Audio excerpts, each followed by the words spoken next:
Baik sebelumnya, Assalamualaikum warahmatullahi wabarakatuh.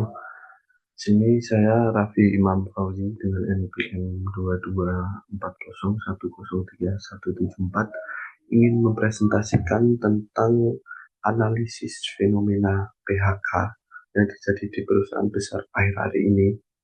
Terus fenomena ini sangat menarik. Kenapa? Karena justru saat banyak perusahaan sedang mengalami pertumbuhan bisnis, perusahaan memilih untuk PHK karyawan-karyawannya. Yang selanjutnya ada pendahuluan yaitu tentang perusahaan-perusahaan yang melakukan PHK itu apa saja. Untuk yang pertama itu ada Google yaitu dengan jumlah karyawan 200 orang. Terus bidang yang terdampak itu ada divisi iklan, cloud dan juga AI. Dan untuk alasannya mengapa yaitu untuk restrukturisasi pada AI, yaitu fokus pada pengembangan AI. Terus yang kedua itu ada Microsoft, yaitu dengan jumlah karyawan 6.000 orang. Terus bidang yang terdampak itu apa saja, yaitu tim hardware dan juga layanan konsumen. Alasannya mengapa, yaitu untuk efisiensi operasional pasca ekspansi. Terus yang ketiga ada Meta, yaitu dengan jumlah karyawan 3.600 orang. Tim Metaverse, bidang yang terdampak itu ada tim Metaverse dan HR. Alasannya mengapa, yaitu penyesuaian strategi bisnis Metaverse. Dan yang keempat ada Dell, yaitu dengan jumlah karyawan yang paling banyak di sini, yaitu ada 12.000 orang. Bidang yang terdampak itu ada tim IT dan layanan pelanggan. Alasan melakukan PHK yaitu pergeseran ke cloud dan AI. Maaf salah, yaitu pengurangan biaya operasional. Dan untuk yang kelima ada IBM SPSS, yaitu dengan jumlah karyawan 1.000 orang. Bidang yang terdampak itu ada layanan teknologi informasi dan konsultasi. Alasannya mengapa, yaitu pergeseran ke cloud dan AI. Dan yang keenam ada Duolingo, yaitu perusahaan yang biasanya untuk belajar bahasa Inggris untuk pemula itu, yaitu jumlah karyawannya yang terdampak ada 10% karyawan, 10% jumlah dari karyawan. Dan untuk bidang yang terdampak itu ada tim tim konten dan juga tim yang fokus untuk menerjemahkan. Alasannya yaitu penggunaan AI untuk pembuatan konten. Terus untuk yang terakhir ada Pos Indonesia dengan jumlah karyawan 1.000 orang. Bidang yang terdampak itu ada layanan logistik dan administrasi. Terus alasannya mengapa, yaitu untuk implementasi robot untuk sortir paket jadi lebih mudah. Baik, untuk yang selanjutnya ada analisis fenomena. Yang pertama ya, itu ada analisis benang merahnya. Jadi perusahaan melakukan PHK massal. PHK massal itu mengapa? Meskipun laba meningkat di akhir-akhir ini. Contohnya yaitu ada perusahaan Meta dengan laba kuadran pertama 2025 itu naik 12%. Terus ada juga Google, yaitu kuadran pertama naik 8%. 8%. Terus, terus yang selanjutnya ada penyebab utama yaitu efisiensi melalui teknologi otomatisasi atau AI dan restrukturisasi untuk fokus pada bidang profitabilitas. Dan selanjutnya ada mengapa PHK saat bisnis tumbuh. Untuk alasannya mungkin efisiensi biaya, yaitu ketergantungan pada SDM.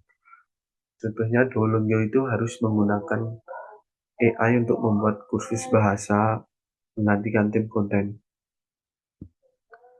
Terus yang selanjutnya ada investasi utang, yaitu dana dari pengurangan SDM dialihkan ke riset AI atau ekspansi digital. Yaitu di sini perusahaan memilih mengandalkan riset AI atau ekspansi digital daripada mempertahankan SDM yang sudah lama bekerja di perusahaan tersebut.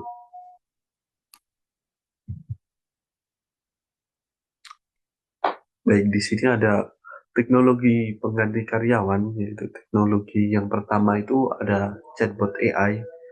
Jadi pengganti karyawan, menggantikan pekerjaan yang digantikan itu yaitu layanan pelanggan. Contoh kerja itu yaitu merespon pertanyaan via NLP. Terus yang kedua ada teknologinya robot sorting, yaitu logistik logistik. Contoh kerjanya yaitu memindai barcode paket dan mengurutkannya konveyor otomatis.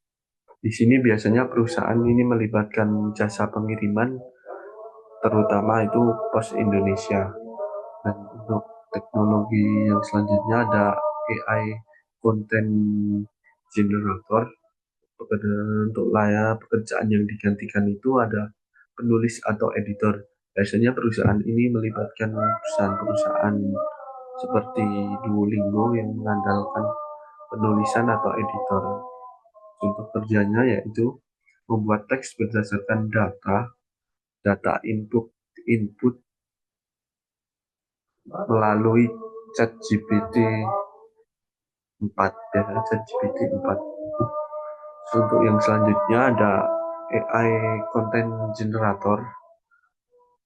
Maaf salah. Untuk selanjutnya itu ada RPA, yaitu administrasi. Untuk pekerjaan yang digantikan yaitu administrasi keuangan. Jadi contoh kerjanya yaitu mengisi formulir, rekonsiliasi data dengan rute dengan base tool software. Dan selanjutnya ada computer vision, yaitu pekerjaan yang digantikan itu ada quality control pabrik. Terus contoh kerjanya yaitu memeriksa cacat produk via kamera dan machine learning. Jadi penggunaan teknologi ini bisa menggantikan manusia atau karyawan yaitu dengan mengandalkan teknologi seperti ini. Biasanya kalau manusia itu tidak teliti atau mungkin mungkin kurang kurang bisa melihat cacat-cacat produk sedikit begitu.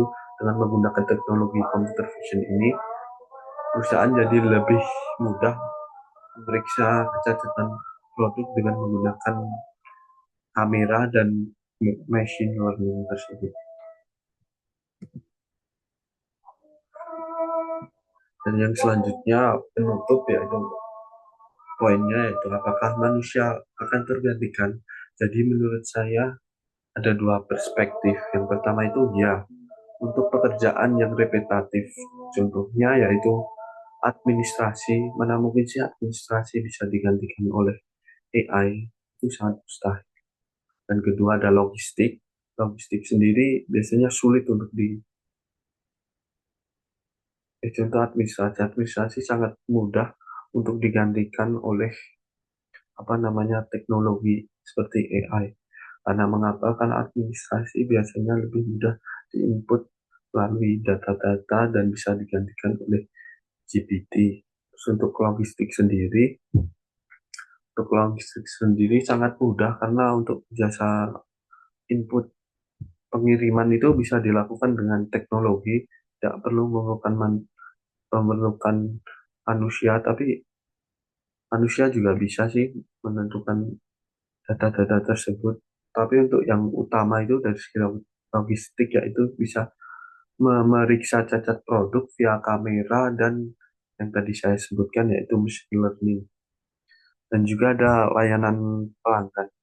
Layanan pelanggan atau biasanya kasir-kasir itu sangat mudah sekali digantikan. Misalnya di Amerika sekarang untuk pembayaran atau pelayanan di suatu minimarket itu otomatis dengan menggunakan telapak jari dipindai seperti ini. Dan perspektif yang kedua adalah tidak bisa digantikan. Mengapa tidak bisa digantikan? Untuk pekerjaan seperti industri kreatif dan industri kreatif dan strategis. Contohnya yaitu manajemen.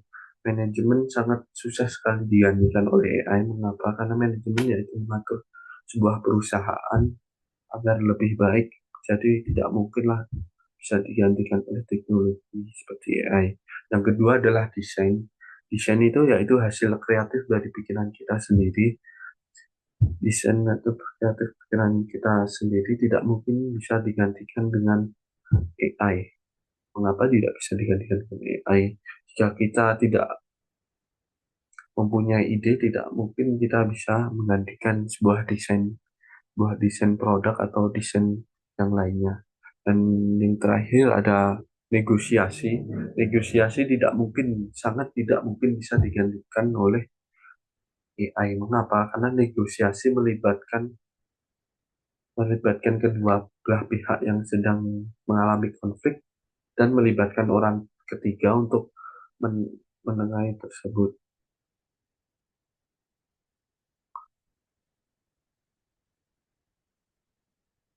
Dan yang terakhir ada tantangan manajer SDM, yaitu pertama resistensi karyawan terhadap perubahan, pelatihan ulang untuk peran baru. Jadi dilakukannya pelatihan pelatihan ulang untuk peran baru ini, karyawan dilatih agar tidak ketinggalan dengan teknologi yang semakin maju saat ini.